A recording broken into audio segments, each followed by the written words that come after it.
Assalamualaikum warahmatullahi wabarakatuh. Perkenalkan, nama saya Dani Pratiwi Gala, program studi akuntansi Lembaga Keuangan Syariah, mata kuliah Ekonomi Islam, kelas 28A. Di sini saya akan menjawab pertanyaan yang telah diberikan oleh dosen, yaitu adapun pertanyaan yang pertama, jelaskan konsep produksi dalam ekonomi Islam.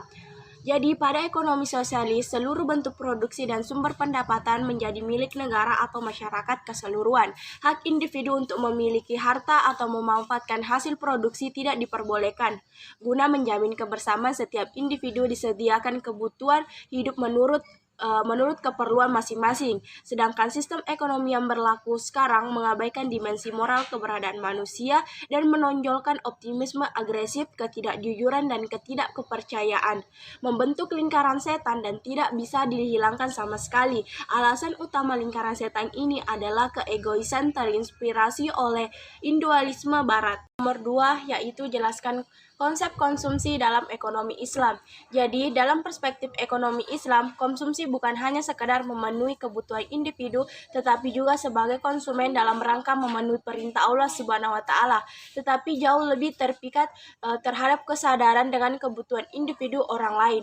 Oleh karenanya, dalam konteks adanya keizinan untuk memenuhi rezeki yang telah diberikan oleh Allah Subhanahu wa Ta'ala, sekaligus terpikul tanggung jawab untuk memberikan perhatian terhadap keperluan lain orang lain yang tidak memiliki, baik yang tidak meminta atau alkan maupun yang meminta atau almutar, bahan untuk orang-orang yang sengsara atau albas dan fakir miskin.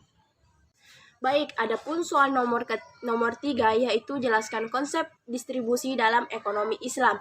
Jadi, distribusi dalam ekonomi Islam mempunyai makna yang lebih luas, mencangkup pengaturan kepemilikan, unsur-unsur produksi, dan sumber-sumber kekayaan. Dalam ekonomi Islam diatur kaidah distribusi pendapatan, baik antara unsur-unsur produksi maupun distribusi dalam sistem jaminan sosial.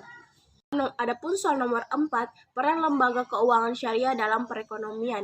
Jadi, lembaga keuangan syariah mempunyai peran yang begitu besar, yaitu dalam menghimpun dana dari masyarakat dan kemudian menyalurkannya sebagai modal usaha sehingga tercipta pertumbuhan ekonomi. Hal ini menggambarkan betapa besar lembaga keuangan syariah berperan sangat penting dalam pembangunan ekonomi negara. Adapun soal nomor 5, jelaskan secara singkat jurnal yang telah diberikan. Jadi, yang dapat saya jelaskan tentang jurnal ini mengenai dengan pendapat bahwa sebagai sebuah doktrin, ekonomi Islam adalah doktrin sederhana yang hanya memperkenalkan norma-norma Islam, perilaku ekonomi, dan sistem distribusi. Tentu saja menjadi alternatif dari sistem ekonomi kapitalitas dan sosialisme.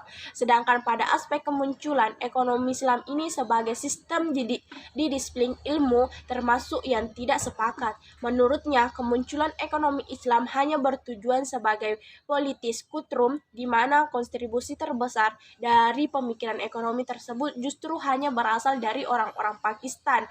Bahkan pada masa ulama-ulama klasik tidak ada istilah ekonomi Islam dan sebagainya. Itulah yang dapat saya jelaskan. Lebih dan kurangnya mohon dimaafkan. Wassalamualaikum warahmatullahi wabarakatuh.